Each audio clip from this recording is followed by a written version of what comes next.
disco fans around here, disco fans around the world, I figure I take this opportunity, we take this opportunity while we're going through stressful times nationwide to enlighten ourselves with a little bit of historic findings of a place that used to exist but doesn't anymore.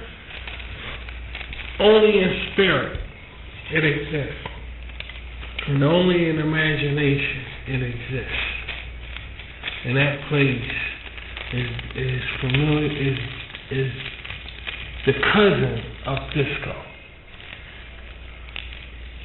meaning disco was part of it. And it's Studio 54. Don't take this vlog any serious than your hemorrhoid or anything else you may come across.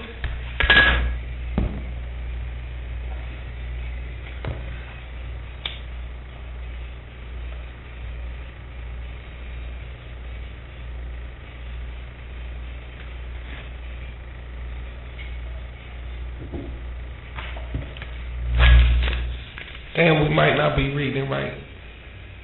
Sweetie, put it up. Okay, Studio 54. It once was, is not here no more. One of the discotheques, welcome to the party. In April 26, 1977, just off Broadway, at 25th floor West 54th Street, Manhattan, New York, the most well-known disco of all times opened up its doors for the first time.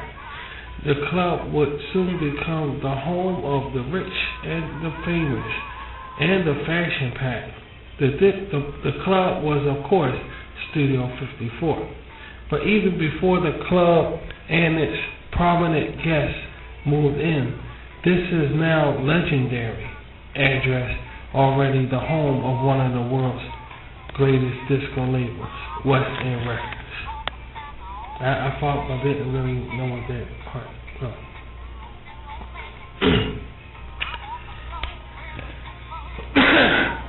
Okay. The club was located in an old theater and TV studio in 1927.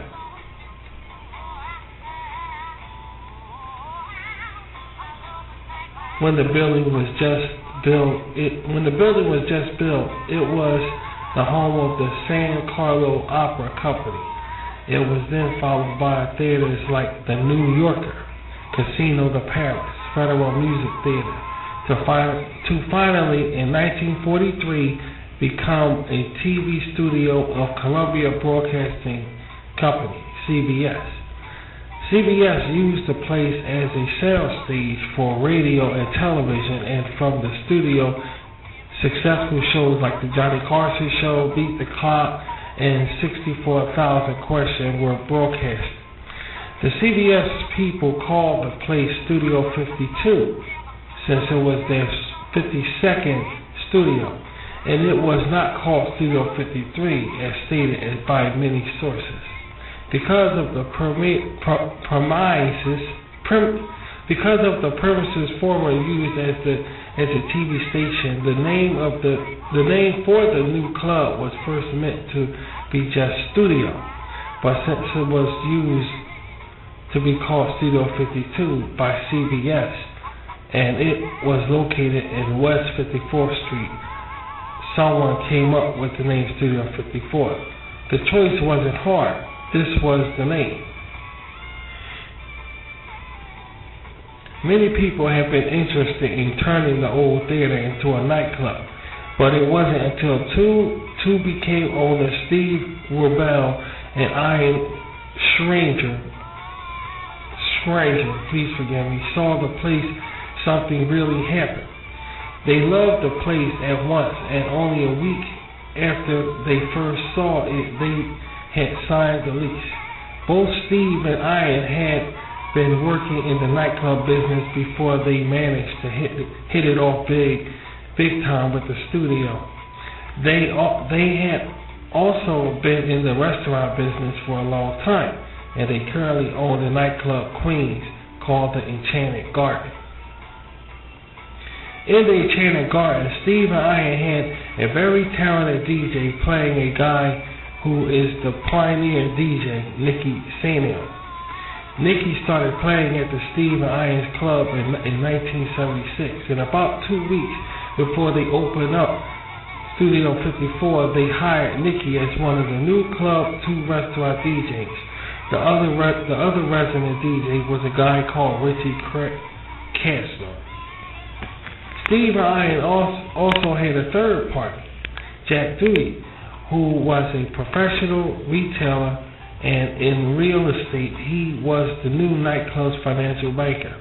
Ian and Stewie had first met Jack early in 1976 when he held his kids in bar mitzvah in a club in Enchanted Garden. The guys had started the Garden guys. Jesus fuck. The guys had started talking, and they told Jack if they wanted to open up a club in Manhattan. Jack, as the real estate man he was, said he was interested in being part of that. When Rebel and Schrager had found the location, they approached Dewey again, and he gave the guys a couple of $100,000 and said, "Take the money and I'll get 50% off the net profit."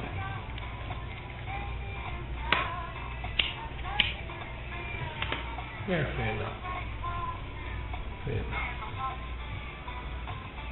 Demolition and construction work took about a year, and by the time Studio 54 opened, some $6,000 and $7,000 had been spent to get the place ready to party.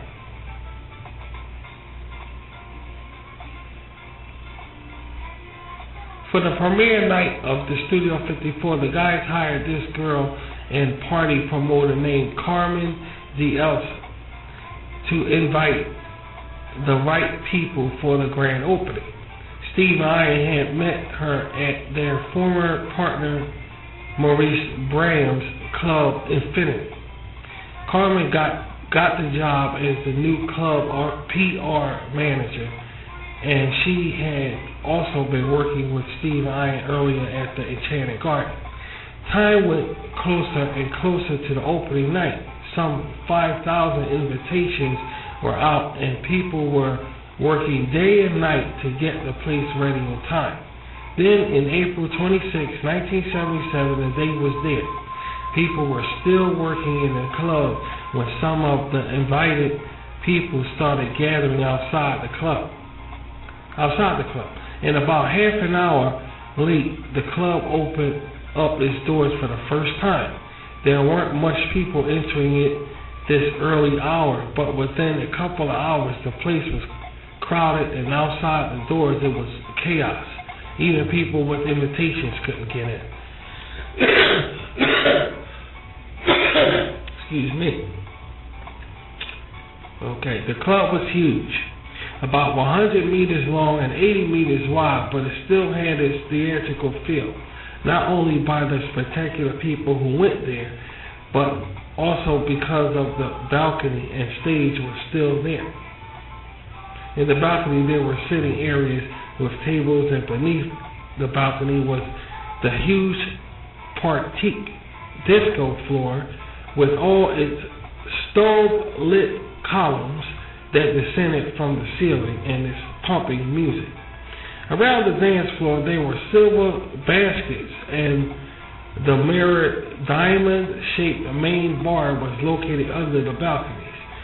Close to the dance floor at the top of the club, in the third floor overlooking both the balcony and the huge dance floor, was the famous Rubber Room. That's Rubber Room. The room had a high-tech bar and was designed with thick rubber on the walls to be easily washed down with water and soap after the sex and drugs going on up there. Some people used to refer to the Rubber Room as the upstairs, but there were actually more secret places above the Rubber Room where more private sex took place. Those areas were the real upstairs to the initiated. In the ceiling above the dance floor, there were catwalks for the maintenance of the lighting. It said that the owners used to spend a great deal of time up there doing drugs and having sex above the hundreds of thousands of people beneath. In the basement was the room. In the basement was the room not yet In the basement was the room not anyone could enter. The VIP room. I got a chance to talk to Pablo Miranda, who started working as busboy, and later head busboy in the club in July of 1978, and was there for about 2 years. Pablo, or Paulo Michael, as he was called back then, fills me in on the VIP lounge, and his words states as follows: I wouldn't really call it a VIP lounge. It was the basement. There were wire chains, link fences all around with all the supplies for special decorations behind them. There was an Elton John pinball machine down there and a few white plastic lawn chairs. But I was down there all the time. Also, there was the 2-year anniversary party down there, full of lots of celebrities.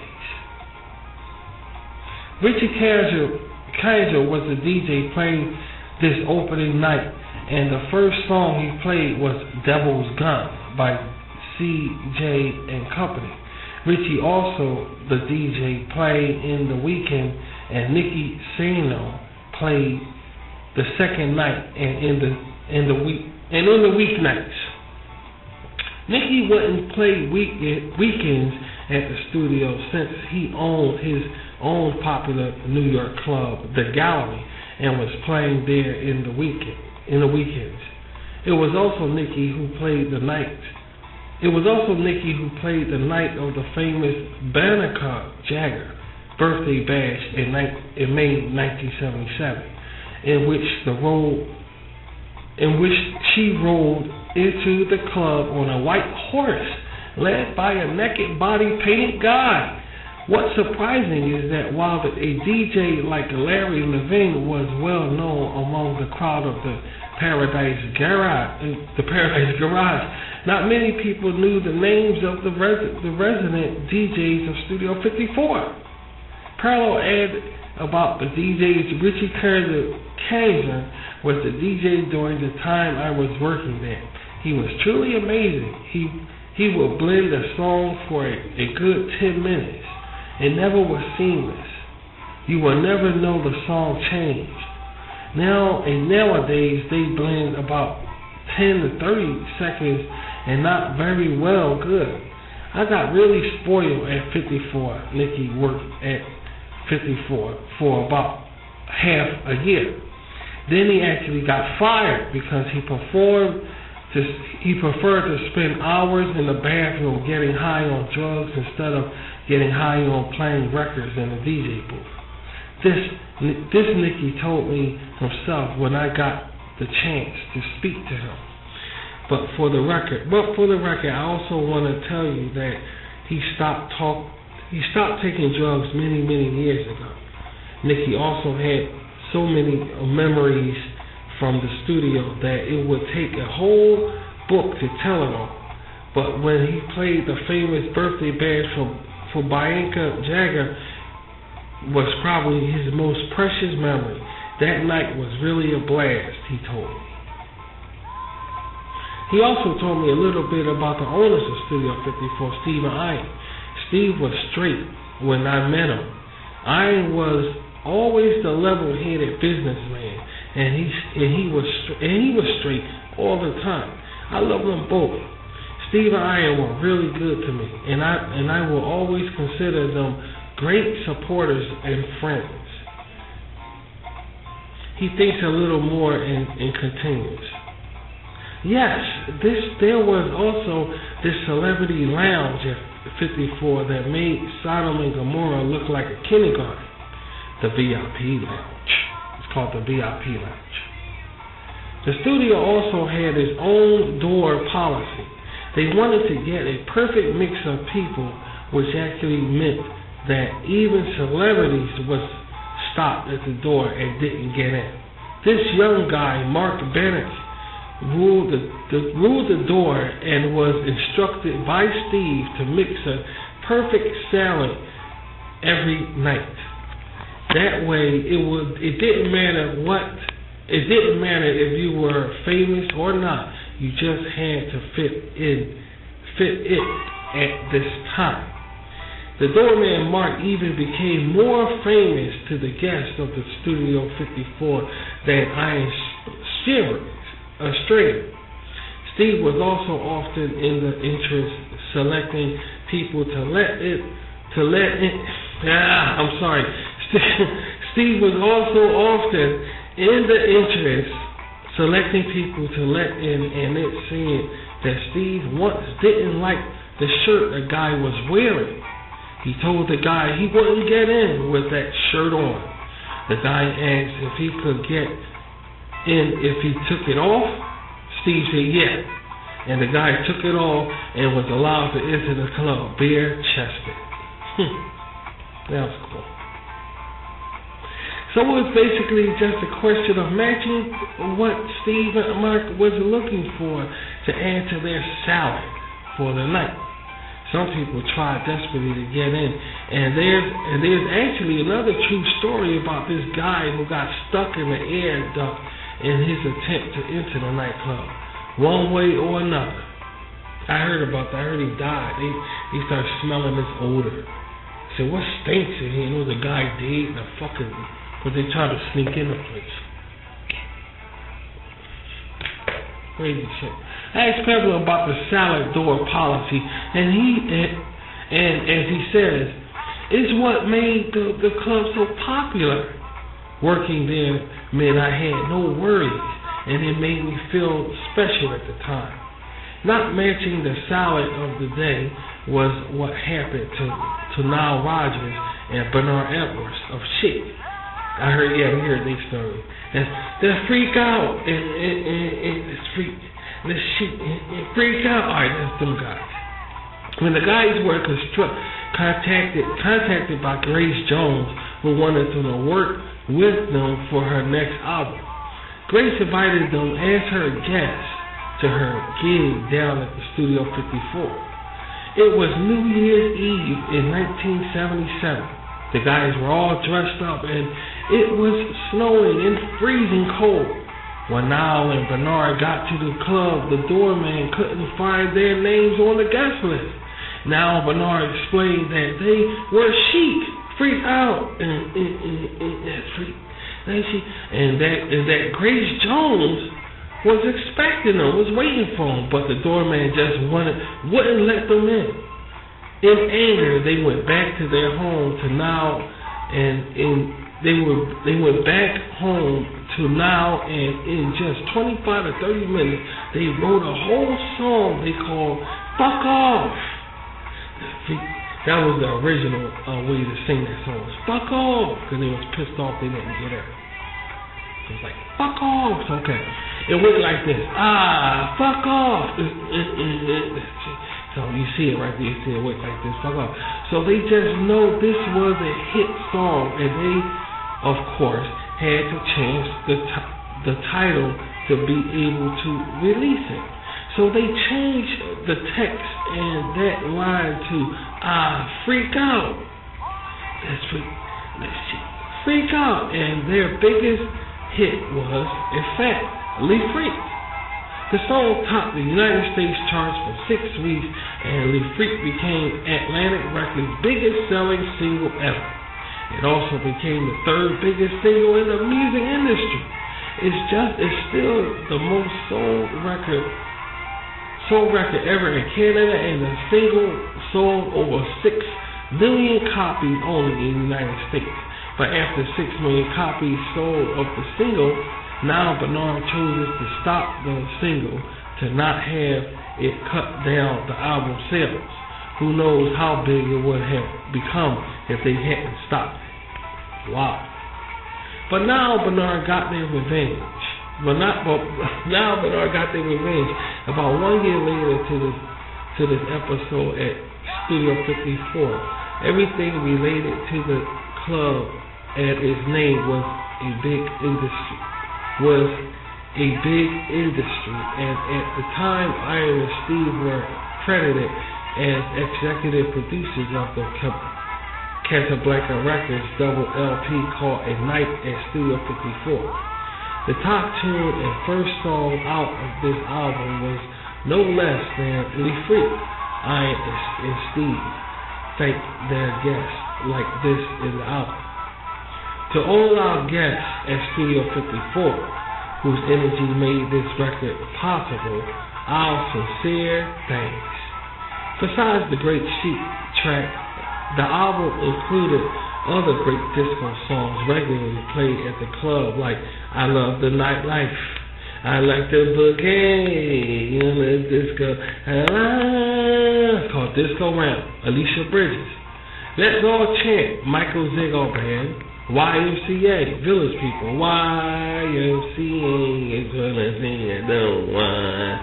Last Dan Hartman, The Push in the Bush, Mystique, Push in the Bush, push, okay. One fun detail to know about the Patrick Adams act Mystique with Joycelyn Brown on lead vocals was that they shot their video for Push in the Bush in the club. Parlo remembers the music played is still the best dance music around. Last Dance, I Love the Nightlife, Born to Be Alive, Push in the Bush. I could go on and on and on.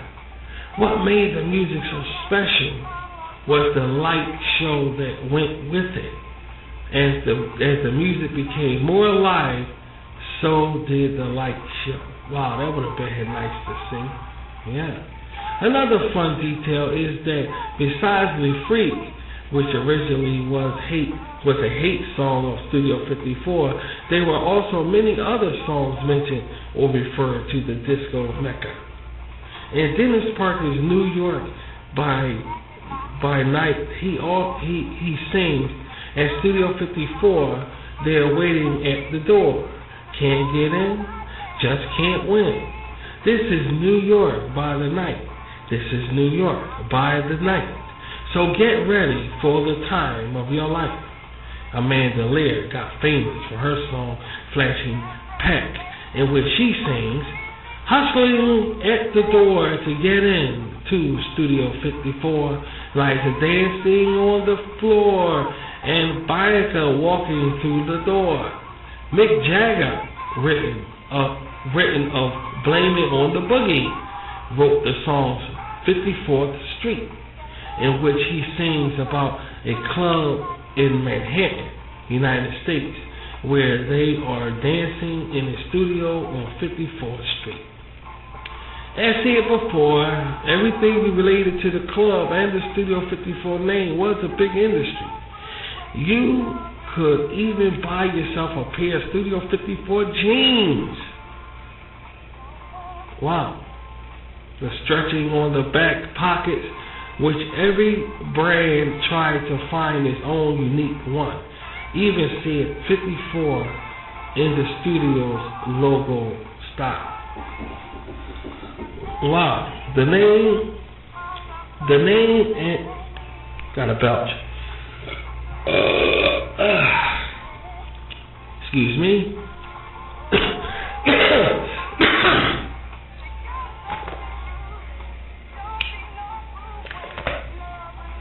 The name and the special Studio 54 logo became well known in no time all over the world. The brilliant logo was designed by a guy named Gilbert Lesser. Almost as famous as the logo was the sign of the man on the moon, in the moon, inhaling cocaine. from his silver spoon that was hanging on the wall in the club. Unfortunately, inhaling coke and using other drugs was quite common in the studio.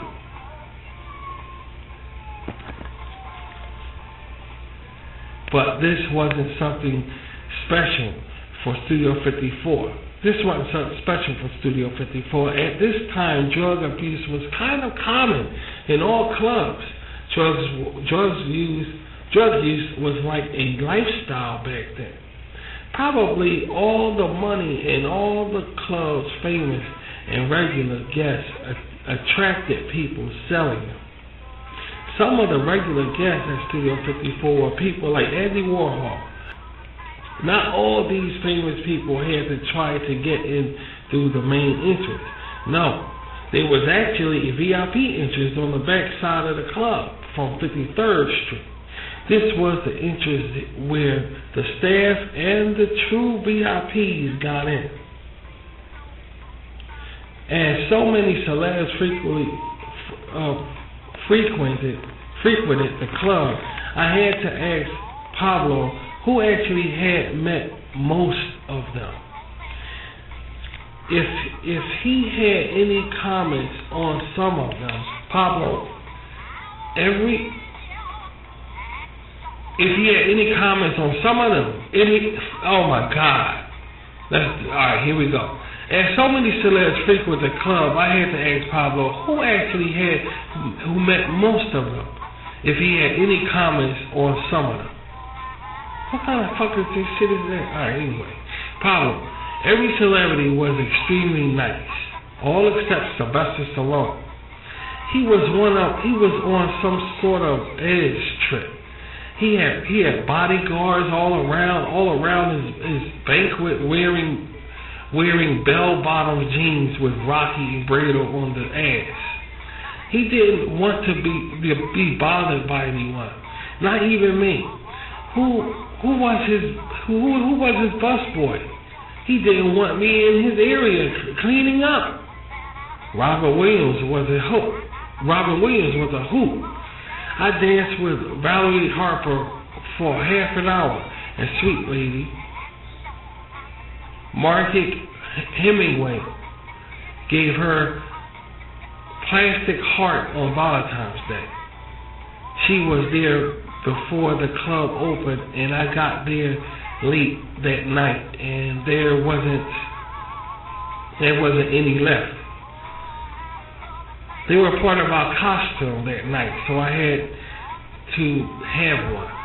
So she gave me hers. I saw a political daughter. I won't name names, but her family is most known around.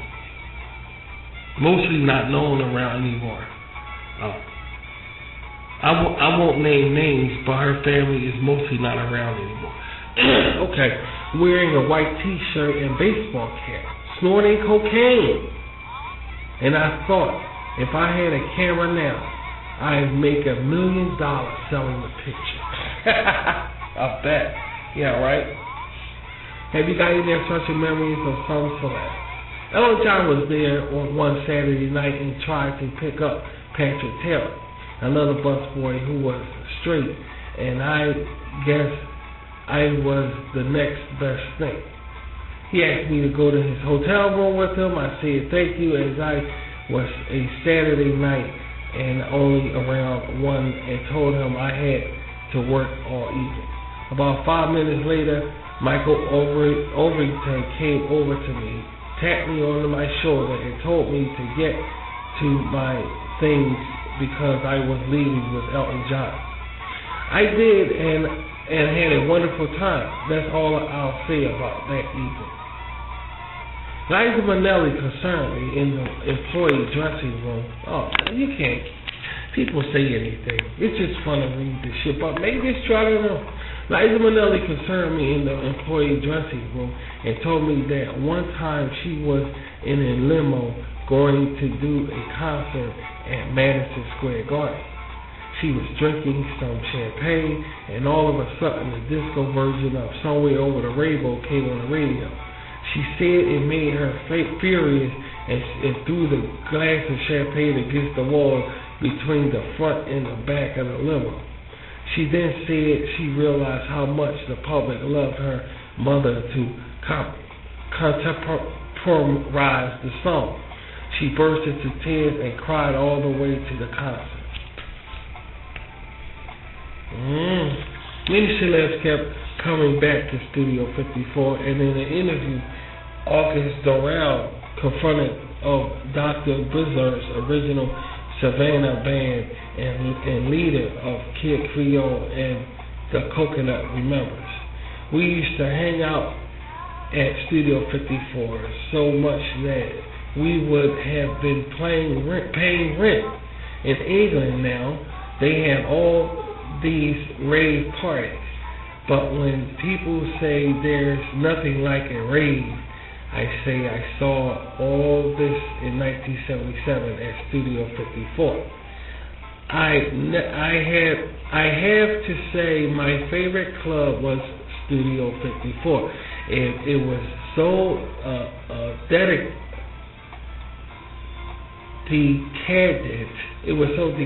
and so exciting in that period to be part of something you knew was a world movement. It was, too, in my opinion. It was in our opinion. It was. The good thing was it gave people a reason to say, let's get dressed up and go out. That's the bottom line, dude. That's the bottom line. Besides all the famous guests of the Studio 54, the club also managed to get all the best DJs to play there as well. All of the famous DJs like John Jellybean Benez, John C. Gillia. Please forgive me if I'm getting these names wrong. Can't even say that. Tony Humphries, Sharon White, Kenny Carpenter, Robbie Leslie, Tony Carrasco, and many others moved the crowd from the club's legendary horseshoe-shaped DJ booth. One guy everyone thinks DJ'd there, but who was actually never a DJ at all, but whose mixes were always played on the club, was the legendary mixer Tom Bolton.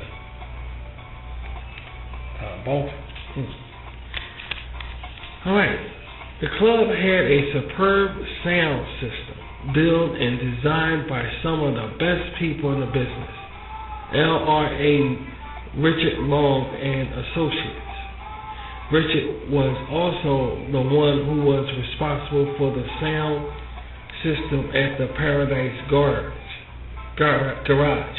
a system that still today is said to have the best system ever in the world. The equipment at the Studio 54 were comprised of 6 to 3-way horn-loaded bass reflex main bass boxes, 6 Bartho 11 bass horns, 4 Z-tweeter arrays, and 2 ultimate 3-way full range boxes. This system also included the now famous RLA X3000 DJ crossover. This sound system was the reason for this and many other clubs during this era's success. Richard is unfortunately no longer with us today, but some of the RLA designs, electronics, and speaker boxes are available from the New York-based company CGA, Gary Stewart Audio. GSA Gary Stewart Audio. GSA can help you if you're interested in building a sound system similar to the one at Studio 54. Also in the GSA shop, they still have a bunch of things from the Studio 54. Oh, by the way, the original Man on the Moon sign is told to be installed in the existing Studio 54 club in the MGM Grand in Las Vegas these days. Oh. Yeah, we already had we already said something about that. We're not gonna go into that, but we already said. But anyway, Paul Michael was hired as busboy by the club's manager, Michael Overington. Here, Paulo shared his memories from his years as an employee of Studio 54. What did you think of the club itself? I thought it was amazing. Other than having my son, it was probably the most fun I had in my entire life. Have you got any memories of the club's owners? Stevie was sweet and always had a Michelob in his hand. He always seemed a little bit drunk or quarreled out. Iron was the silent partner, not around much, but I knew how he was. Jack Ducey, the financial banker, I had never heard of at the time. Another thing, when I started working there, I went up to Stevie every night for 2 weeks and asked him if he knew my name. It took me 2 weeks to get it right. Then he thought that I would sleep with him because I remembered. I didn't. How many people were working in that bar? I wouldn't say there were 4 bartenders at the time in the main bar. A few bars back, one bartender up at the bar in the lounge. There were probably 5 or 6 busboys on a busy night. Less than it wasn't as crowded. There were 2 bus girls upstairs in the balcony when I started, and they were there for a while. After a while, they put in another bar on the right side of the dance floor. So there was one bartender there as well. Let's see, wait a second here. Do you recall how many people were working at the club at a busy night, like all areas? Yes, there were lots more employees, 2 coat check girls, 1 light man, 1 or 2 people working the pulleys at the back of the dance floor. The front half of the dance floor lights were electronic. In the back, such as the moon and the spoon lights poles, etc., were moved up and down on pulleys by 1 or 2 guys. Mark B. and Stevie were up front at the door as well as probably 4 to 6 bouncers. How many guests were there in a crowded night? I could only guess on the number of people in the club on a busy night. I'd say around 500. There was only a guess. Could be more, could be less. It was only a guess, could be more, could be less. On a Friday and Saturday night, there were probably around 500 people outside trying to get in. I do know that if you didn't get picked by the time you walked up to the ropes, you probably did not get in. I would see people walking up to the ropes, and when Stevie or Mark looked away, they would stop and walk in place until they looked over again and then continue up to the ropes in the hopes of getting in. Were most of the employees gay? As you told earlier that Elton John had tried to pick up a straight busboy. What about that? What about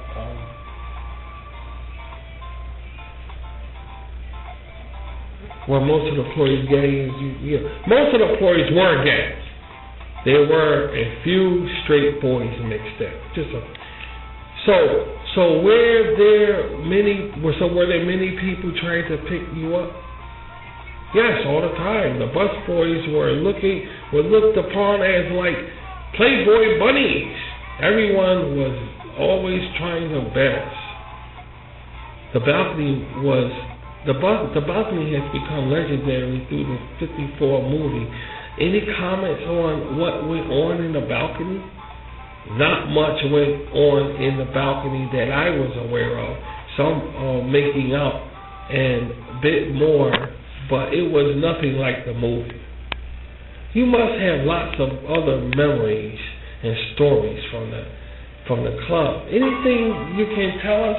Well, one morning as I was leaving the club Saturday morning after Friday night, and as I left through the back door, I opened it up, and I was coming from the right with a 3-ring binder under his arm, and from the left were 2 men in suits and trench coats. I let them in, closed the door, and went home.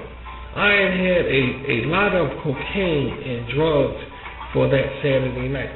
He put the binder down in the speaker near the back door, thinking that both the FBI agents wouldn't follow him upstairs to look in the books. Only one went with him.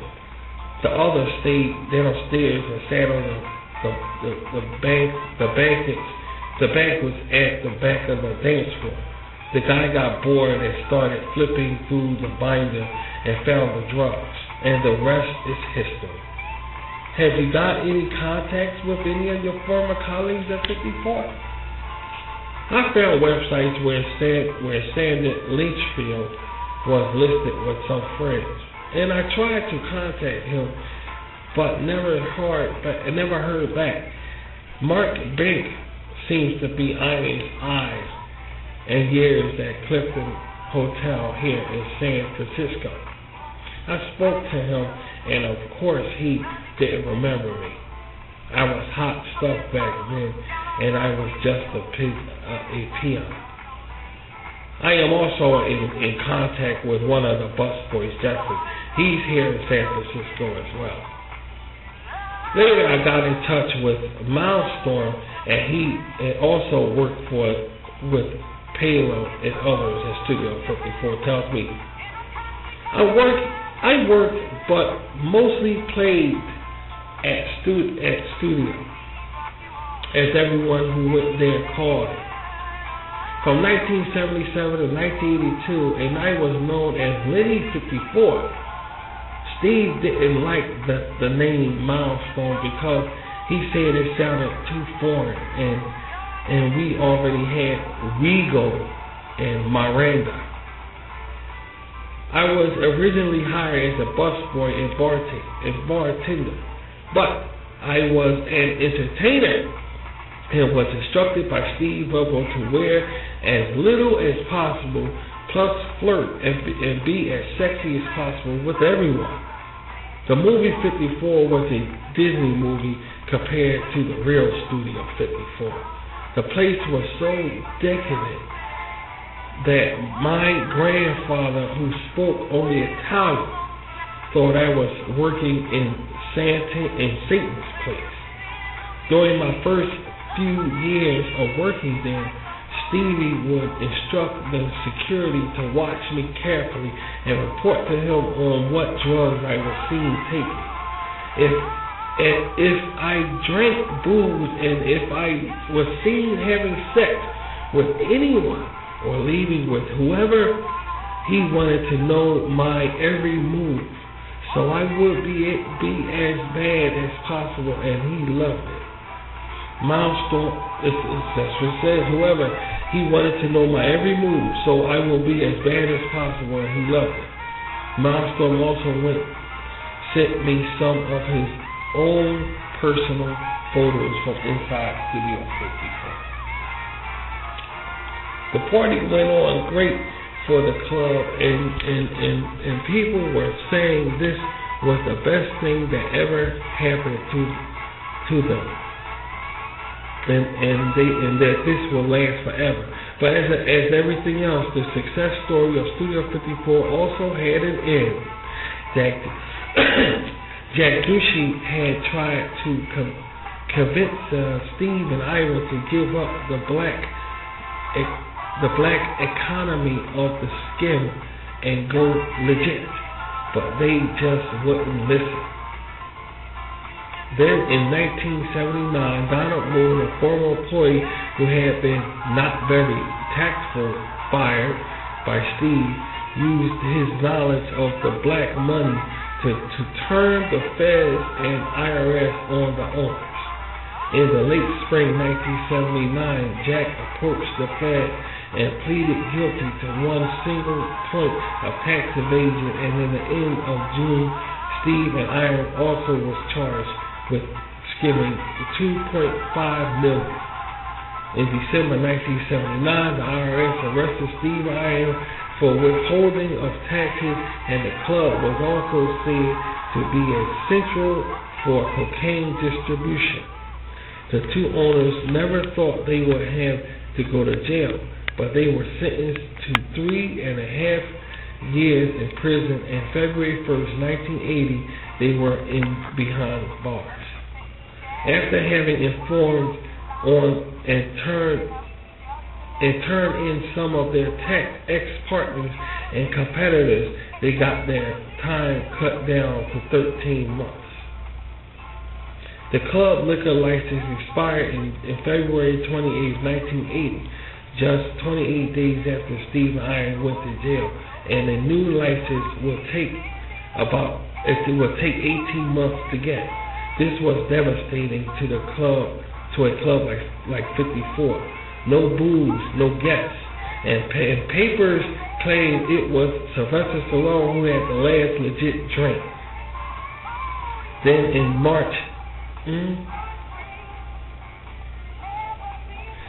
March, just days after the license expired, the club died and was closed down. The club was then sold to Mark Fleischman, who reopened Studio 54 in September 5th, 1981. Steve and Iron were out of jail and were even working in the club again for a while as consultants. As consultants as part of the deal, but the club never could revive its former popularity, and lots of the famous people seen in the studio before Steve Iron got busted were never seen there again. Mark run the place for some 4 years, and in 1986 he decided to close down Studio 54. Steve and Iron had left long before this to get into the hotel business, and they were also involved as consultants in some nightclub projects. But they never got the same attention as they got at the original Studio 54. And in July 1989, Steve died of AIDS-related complications. Iron Screwer is still active in the hotel business and owns a chain of 5-star hotels over the world called the Iron Stranger Hotels.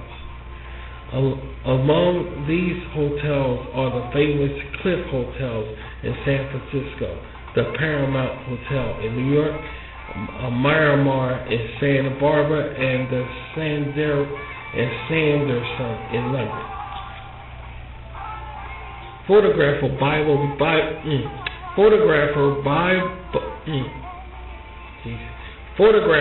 Bobby Miller entered the 54 in its first days and stayed there over the next couple of years, always with his camera ready, through which he catches all the fabulous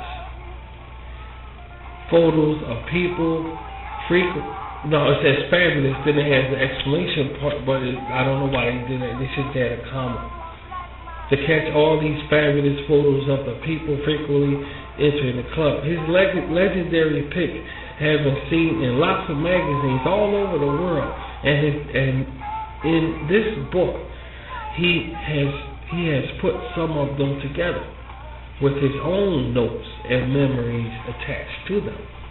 This book is an excellent timeline, and it catches the magic of the club's first years, and the photos portrays famous people like Christopher Reeve, Dustin Hoffman, Grace Jones, Elton John, Jerry Hall, Yul Brenner, Michael Barshikoff, Gloria Swanson, Martha Graham, Eartha Kitt, Olivia Newton-John, Bette Midler, Steve, and I'm going to just say it goes on there, all these celebrity names. But there are lots of other famous persons as well in the author's fabulous book.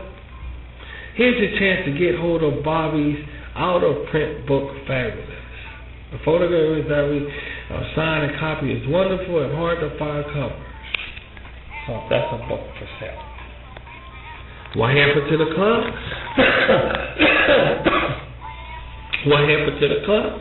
Well, it actually became a strip club for a couple of years. But in October 1994, it was reopened as Studio 54 again. This is 1994. For the reopening, the new owners managed to bring in old disco stars like Gloria Gaynor, Vicky Sue Robinson, Sister Sledge to perform. The new opening was a success, and the club was for some months when the owner suddenly took all the money and left. And the club went into bankruptcy in the beginning of 1995. It was said the place would be turned into something else, but the club was still there, and it was used for special occasions. I know, for example, that people like Gloria Estefan made special performances in the club. I was in New York in October 1998. And I just wanted to walk by this famous address. And at the time, the 54 logo sign was still there above the entrance. But just some weeks later, the sign was torn down and was replaced by the sign of Cabaret musical that was playing there for some years. Since talking about Studio 54, there were 2 movie releases out in 1998 trying to capture the magic and the great music of the famous discotheque. One was the film called The Last Days of Disco, and it was directed by Whit Stillman, director of Metropolis and Barcelona. The story is about Studio 54 in the late 1970s, early 1980s, and the people who hang there. The soundtrack, however, is the star of the film, featured primarily The Good Times, Le Freak, and Everybody Dance by Chic, as well as I'm Calling Up by Diana Ross, and He's the Greatest Dancer by Sister Sledge, and some other classic disco songs. The film was a veritable Nile and Bernard tribute in itself. Let me see here. In itself. The other movie was just called 54 and was the life story of the late Steve Revell with most attention on Studio 54. Steve was played by Mike Myers. Mike Myers. Myers.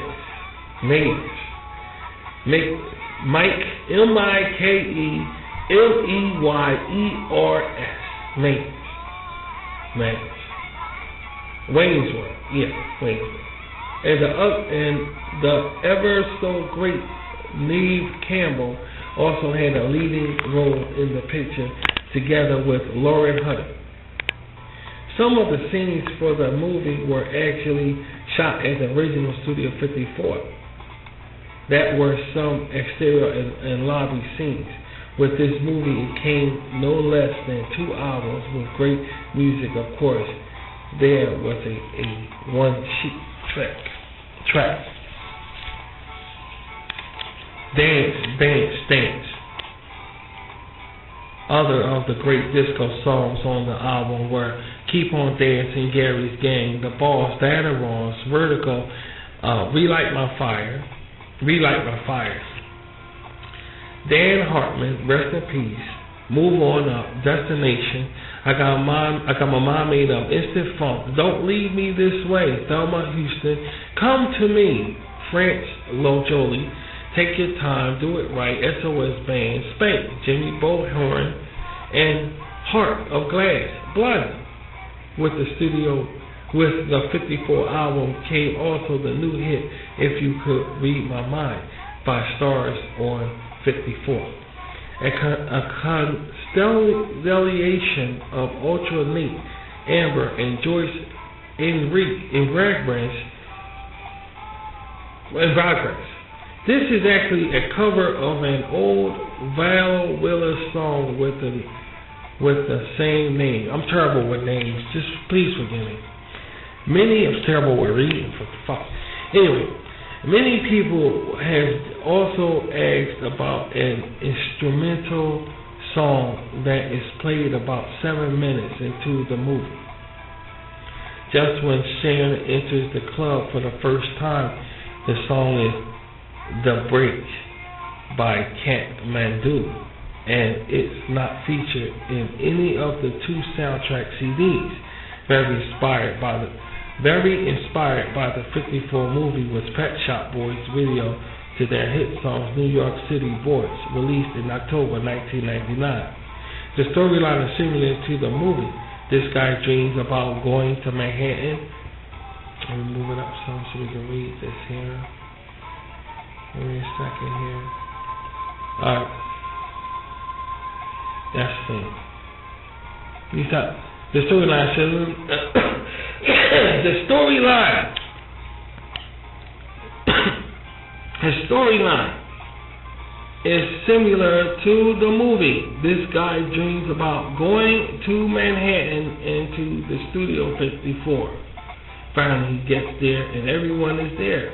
Banker Jagger on her white horse, Andy Warhol, yes, everything you could expect. It's a great video. The song itself, according to the guy, is a tribute to village people, and it is really breathing classic disco.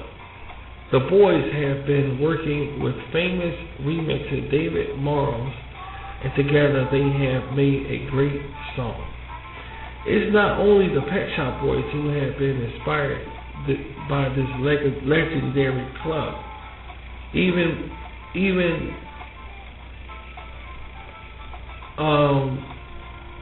Banner's World Tour, The Confessions Tour, will be a celebration to the club and the disco lifestyle. It has been announced that Madonna will.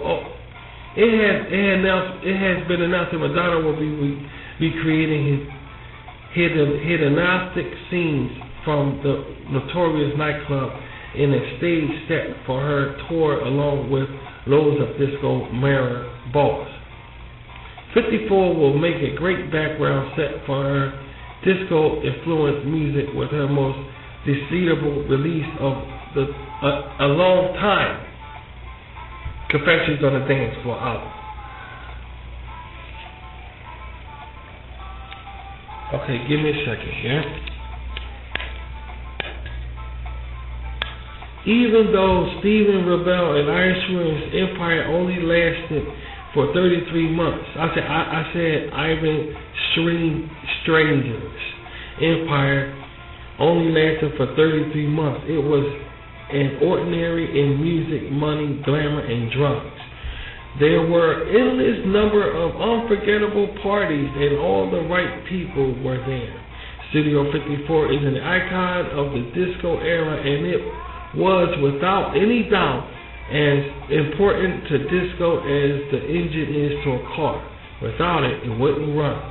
The club was the center of the disco universe, also with some other clubs, and of course all of the great artists and labels whom the club would have been nothing without. But without clubs like Studio 54, the whole disco era wouldn't probably have been as huge as it was, as it really was. The suits of this great era still influences the music and nightlife today. The disco era set the standards for the club life and music industry.